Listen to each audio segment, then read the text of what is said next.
Bismillahirrahmanirrahim. Assalamualaikum warahmatullahi wabarakatuh. Syukur, alhamdulillah, kita masih diberikan begitu banyak nikmat sehingga kita bisa bertemu di channel yang insya Allah berkah ini. Marilah kita senantiasa berselawat serta salam kepada junjungan kita Nabi Muhammad sallallahu alaihi wasallam. Allahumma sholli ala Sayyidina Muhammad wa ala ali Sayyidina Muhammad. Doa dan harapan saya kepada saudara sekalian, semoga diberikan kesehatan, dilapangkan rezekinya, diampuni segala dosanya, dan dipanjangkan umurnya. Amin ya rabbal alamin. Sahabat beriman, jamaah channel Sahabat Surga yang insya Allah dimuliakan oleh Allah Subhanahu wa Ta'ala. Dalam agama Islam, ada sekian banyak hewan atau binatang yang diperbolehkan untuk dibunuh. Namun, ada pula beberapa binatang yang tidak boleh dibunuh atau haram dibunuh.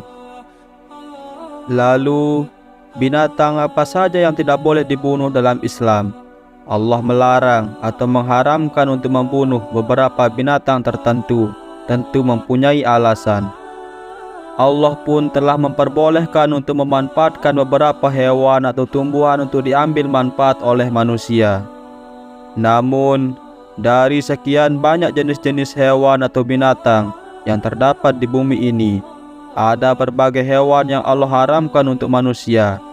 Selain wujud cobaan bagi manusia, hal itu pula disebabkan Allah mencegah kita untuk membunuh binatang tersebut. Inilah 5 binatang yang haram dibunuh di dalam ajaran agama Islam. Yang pertama, semut. Semut jadi salah satu hewan atau binatang yang dipercayai selalu bertasbih. Hewan atau binatang kecil tersebut juga merupakan bala tentara Allah yang terbanyak. Semut termasuk salah satu hewan yang dilarang dibunuh dalam ajaran Islam. Hal ini sesuai dengan sabda Rasulullah sallallahu alaihi wasallam dari Abu Hurairah bahwa Rasulullah sallallahu alaihi wasallam bersabda, seekor semut sempat menggigit salah seorang nabi. Kemudian nabi itu menyuruh untuk mendatangi sarang semut serta membakarnya.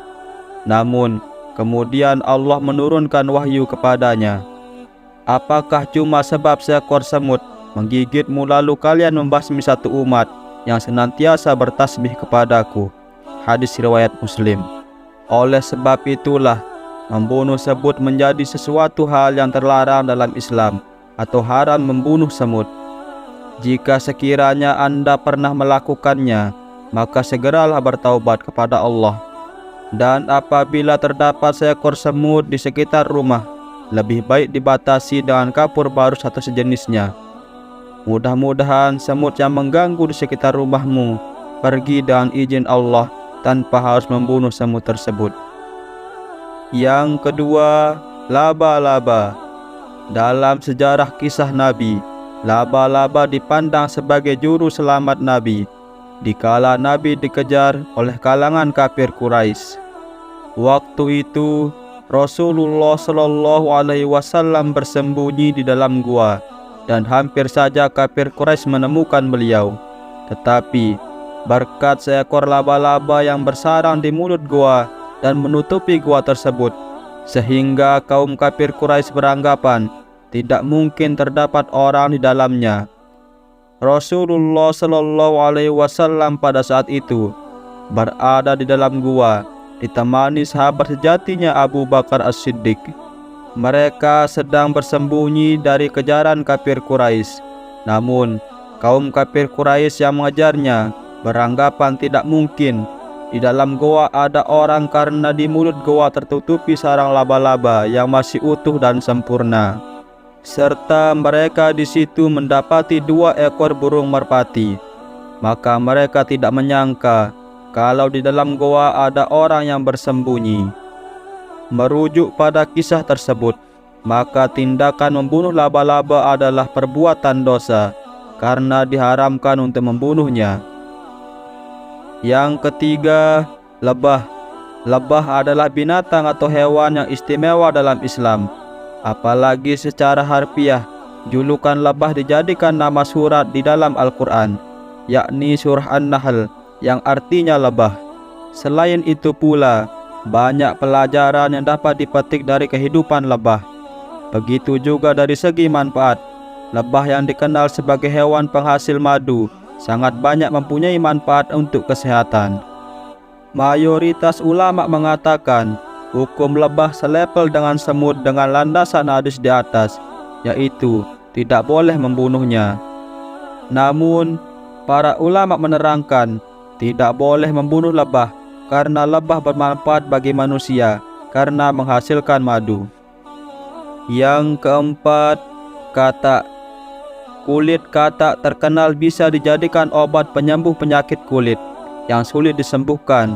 Akan tetapi, Islam melarang pemanfaatan katak jika masih terdapat bahan yang lain yang dapat dipakai sebagai obat oleh sebagian orang. Oleh sebab itulah, dalam hadis dipaparkan bahwa Rasulullah SAW sempat menyatakan terkait haram membunuh katak, sebagaimana haramnya menyantap katak. Jadi, jika Anda pernah membunuhnya apalagi memakannya, maka segeralah bertaubat. Yang kelima, burung hudhud. Burung hudhud merupakan salah satu hewan atau binatang yang disebutkan dalam Al-Quran. Burung hudhud ini terkenal dalam kisah Nabi Sulaiman karena menjadi utusan yang mengantarkan pesan Nabi Sulaiman kepada Ratu Bilqis. Keistimewaan burung tersebut haram dibunuh sesuai dengan ketentuan Islam. Sahabat beriman yang dirahmati Allah, itulah 5 hewan atau binatang yang haram dibunuh dalam ajaran Islam. Bagi Anda yang terlanjur pernah membunuhnya, segeralah bertaubat kepada Allah Subhanahu wa Ta'ala. Semoga ini bermanfaat bagi kita semua. Amin ya Rabbal Alamin. Assalamualaikum warahmatullahi wabarakatuh.